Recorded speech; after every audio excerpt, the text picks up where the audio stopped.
I want people to walk away feeling love and feeling warmth and feeling like, might sound really corny, but feeling that, the world is not too bad of a place, because, like you said, food is a love language. And to know that somebody's taking the time to curate and create and make something for somebody, if somebody makes something for me, I'm going to feel that love, and I'm going to feel appreciative and grateful, and knowing that someone used their hands to make me something.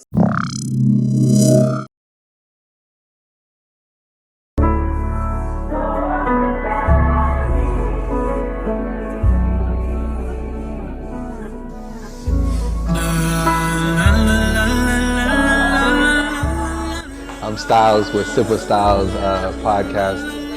I'm here today interviewing all the artists, all the backup staff, and honestly, I'm just the face in front of the camera to give you guys a bit of energy. Follow me at Styles So Real on Instagram. We back on track, back live and direct, and right now we are sitting with the chef, the one, the best, NADINE. Hello. And we're just gonna jump right into it. How did you blend the flavors of the music with the flavors of the food? Well, my actual process, I went and listened to each artist's EP. And I'm somebody, usually when I listen to music, I see colors and stuff like that. So whatever things I was seeing as far as colors, I tried to draw those into flavors, and from there create a menu that also was close to the feeling of the music. Okay. Can you explain a little bit more about how, taking on each of the artists individually, you blended your own process into that? So, like, other than the listening, when you put those aside, did you say, for instance, this person's going to get this protein, or this person needs, I see that vegetable? You know what I mean? Yeah, it was really close to that. It was on top of asking them, what do they want the artist to feel when their music is playing?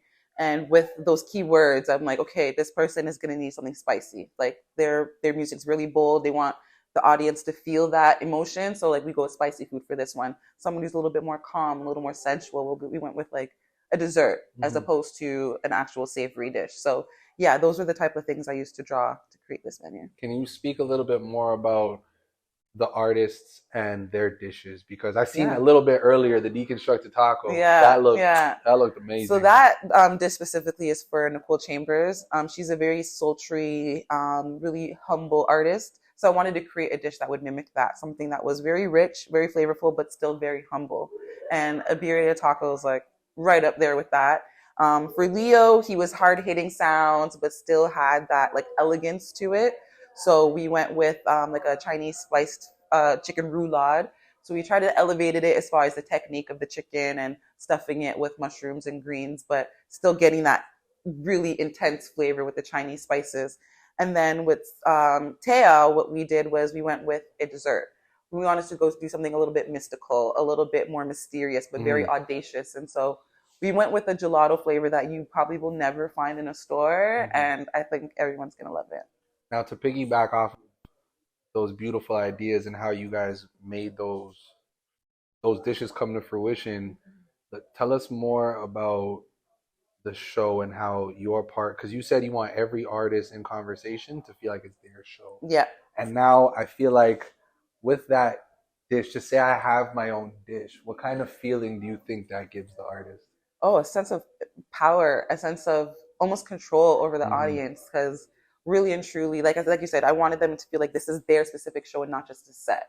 So I even went down to, when do you want the dish to come out? When do you want the drink to come out? What song specifically should I be putting this out for people to hear, so that they really will have that control over the audience and really get to emote their music really and truly. So yeah. I think it's so beautiful because people speak about creatives and this and that, and we often forget that culinary in itself is an art, which is why it's called the culinary arts. Exactly. You know what I mean? Exactly. Tell us a little bit more about your journey with food and how you really dove into that passion.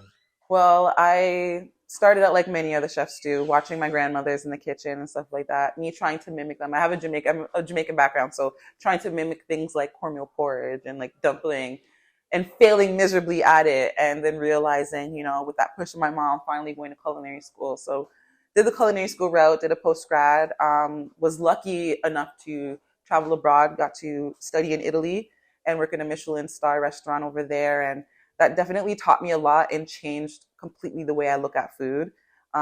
Food is definitely a medicine for me now.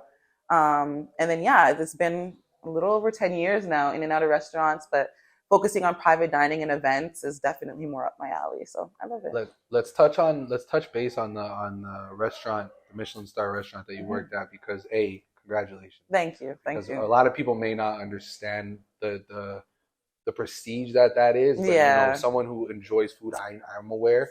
So I would like to give you your flowers for that. But thank you. Speak about maybe talk working over in that style environment rather than somewhere that's a little more lax. Yeah. But maybe one of the restaurants you worked here in. Yeah. It's a lot. There's a huge difference. Fine dining in itself is the whole entity in itself. And fine dining is not just the food in itself. It's everything from the service down to, the wine you're choosing.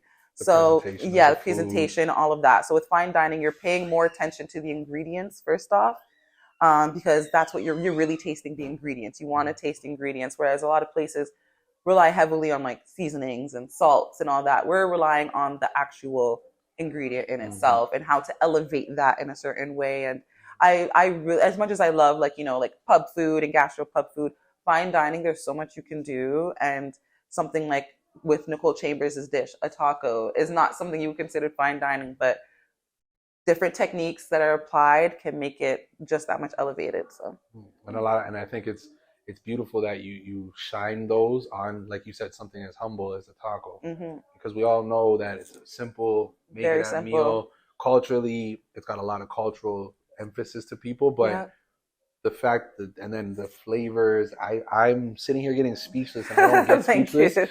But tell us about how your passion and your love became your purpose. Like you said, food is now your medicine. It is. I think it was when I seen how impactful food was for other people, and not just food in general, but my food.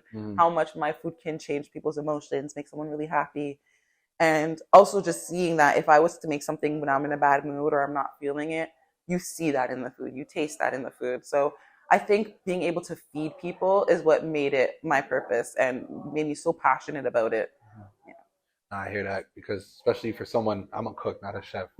For the people at home who don't know the difference, I'm glad a lot of people don't know the difference. I am one of the people who know, like, that is, for me, it's more of a love language. Like when you get to sit and feed those around you, it's right. But taking it that much, like I was speaking to Levi earlier about the know-how and the knowledge. Exactly. Those are huge factors, especially in something as beautiful and artistic as the art of culinary. So I would love for you to speak on a little bit more about what is it you want people to take away after sitting or standing and eating a meal, something that you cooked.